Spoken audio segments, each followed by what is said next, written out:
தமிழ்ல ரொம்ப பெரிய பட்ஜெட்ல ஆரம்பிக்கப்பட்டு, அதுக்கு பின்னாடி கைவிடப்பட்ட வரலாற்று திரைப்படங்கள். கரிகாலன் 2013. விக்ரம் அப்புறம் பசுபதி நடிப்புல எல்லை கண்ணன் இயக்கத்துல உருவான இந்த படம் 50ல இருந்து 60% படப்பிடிப்பு முடிஞ்சிருந்த நிலையில கைவிடப்பட்டுருச்சு. இந்த படத்தோட ட்ரெய்லர் YouTubeல கூட இருக்கு. ராணா 2011. கே.எஸ். ரவிக்குமார் இயக்கத்துல சூப்பர் ஸ்டார் ரஜினிகாந்த் அப்புறம் தீபிகா படுகோன் நடிப்புல தொடங்கப்பட்ட இந்த படம் ரஜினிக்கு அந்த சமயத்துல உடல்நிலை சரியில்லாம போனதால கைவிடப்பட்டுருச்சு.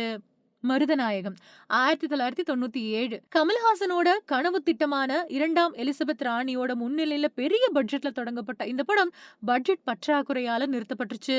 இதோட ஒரு பாட்டு அப்புறம் ட்ரெய்லர் யூடியூப்ல கூட இருக்கு. இதிகாசம் 2001.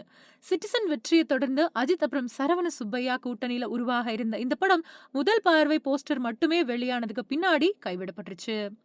மகாவீர் கர்ணா 2017. விமல் இயக்கத்துல விக்ரம் பிருத்திவிராஜ் மாதிரியான முன்னணி நடிகர்களோட நடிப்புல தொடங்கப்பட்ட இந்த படம் பல தடவை தள்ளி போக அதுக்கு பின்னாடி முடிவே தெரியாம போயிடுச்சு. வீரமாதேவி 2018.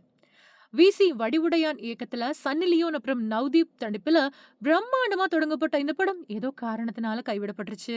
கான் 2018. செல்வராகவன் இயக்கத்துல சிம்பு டாப்ஸி அப்புறம் கேத்ரின் தெரசா நடிப்புல தொடங்கப்பட்ட இந்த படம் முதல் பார்வை மட்டும் வெளியானதுக்கு பின்னாடி கைவிடப்பட்டுருச்சு. இது செல்வராகவனோட பல படங்கள் மாதிரியே முதல் பார்வைக்கு பிறகு நிறுத்தப்பட்ட ஒரு படம்.